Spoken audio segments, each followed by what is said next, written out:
ये डांस जो है मेरे साथ ही जन्मा है। हमारे समाज में कोई डांस नहीं करता था पहले, और बेटियों को जब जिंदा रहने अलाउ नहीं था तो डांस तो कहाँ से करेगी। काम करते तो परेशानी आती, लेकिन मेरे को तो जन्मने से पहले ही परेशानियाँ आना स्टार्ट हो गई थी।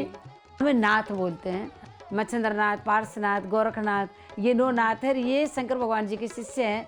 तो हमारे शंकर भगवान जी ने सब नाथों का एग्जाम लिया एक बार, और सब अपना अपना हुनर दिखाया। और हमारे गुरुजी ऐसा हुनर दिखाया कि वो जाके जंगल में सांपों का जहर निकाल के लेके आए, और शंकर भगवान जी ने कहा कि जो आप लेके आए तो आप ही पी लो। और हमारे गुरुजी डर गए कि मैं तो जहर निकाल के लेके आया हूँ, मैं कैसे पीऊँ उनको। तो फिर भी शंकर भगवान का नाम लेके और उन्होंने पी लिया और कुछ नहीं हुआ।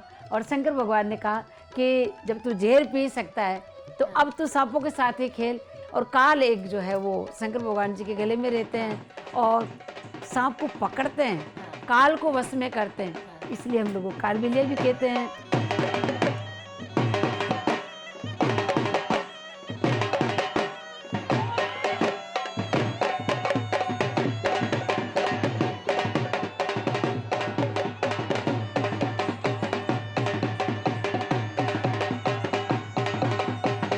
हमारे जो समाज में लड़कियों को ज़्यादा नहीं रखते थे, तो इसी कारण कि हम गरीब हैं और जंगल में रहते हैं और हमारे पास में कुछ भी खाने पीने को नहीं होता। तो बेटी अगर होगी तो फिर उसकी रखवाली कैसे करेंगे, उनके शादी में कुछ देना होगा, तो वैसे वो डरते थे।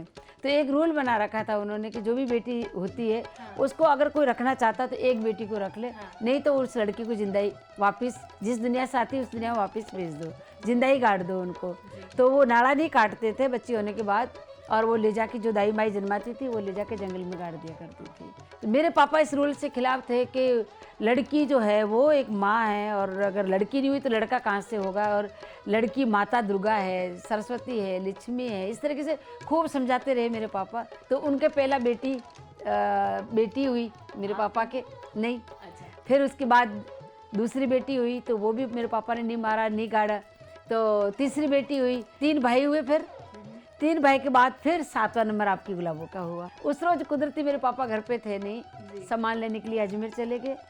समाज की औरतों ने कहा कि आज इनके पापा है नहीं तो अपने ऐसे करते कि इसको गाड़ देते। मेरी माँ को बताया नहीं कि बेटी हुई है, जिसने जन्माया दाई माई जिसको बोलते हैं, वो ले जाके और नाड़ा भी नहीं काटा मेरा, और ले जाके और जंगल में मुझे गाड़ दिया। तो मेरी माँ थोड़ी देर इंतजार किया कि हुआ क्या था।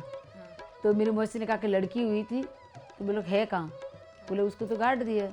तो मेरी माँ एकदम खड़ी हुई और रोने लगी और कहने लगी हाथ जोड़ जोड़ के, भाई हमारे रूल नहीं है, हम माता के पुजारी हैं। लेकिन औरतों ने नहीं सुना, धमका के चली गई। फिर रात की 12 बजे मेरी माँ के पास आई मेरी मौसी, और दोनों बहनें जाकर जंगल में से, पर मेरी मौसी ने कहा कि मर गई होगी, भी तो 5-6 घंटे हो गए। मेरी माँ ने कहा कि नहीं, मेरा विश्वास मेरे हाथ में कहती वो नहीं मर सकती। तो मुझे खोद के निकाले तो मेरी सांसें चल रही थी। मेरी माँ रोने लगी, मुझे गले से लगाया और बहुत खुश हुई।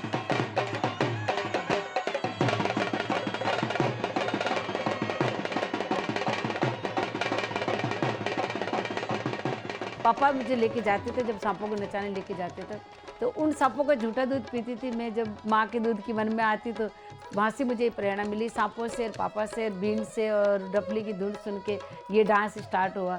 और अजमेर के लोगों ने समाज से बाहर किया, फिर जयपुर में आए तो जयपुर के लोगों ने समाज से बाहर किया। और जब तक मैं 2 महीने 5 दिन से वापस आई अमेरिका से, और जब समाज के लोगों ने बहुत मेरा वेलकम किया, समाज में लिया और कहा कि बोले तेरे जैसी बेटी चाहिए। बोला, मैंने कहा मेरी जैसी बेटी तो जब होगी जब आप बेटियों को जिंदा रखोगे। मैंने एक ही प्रॉमिस लिया मेरे समाज वालों से कि आज के बाद ये रूल खत्म कर दो, बेटियों को नहीं मारोगे। और 85 के बाद हमारे किसी बेटी को नहीं मारा। तो पहला जीत हुई मेरी कि बेटियों की जान बची।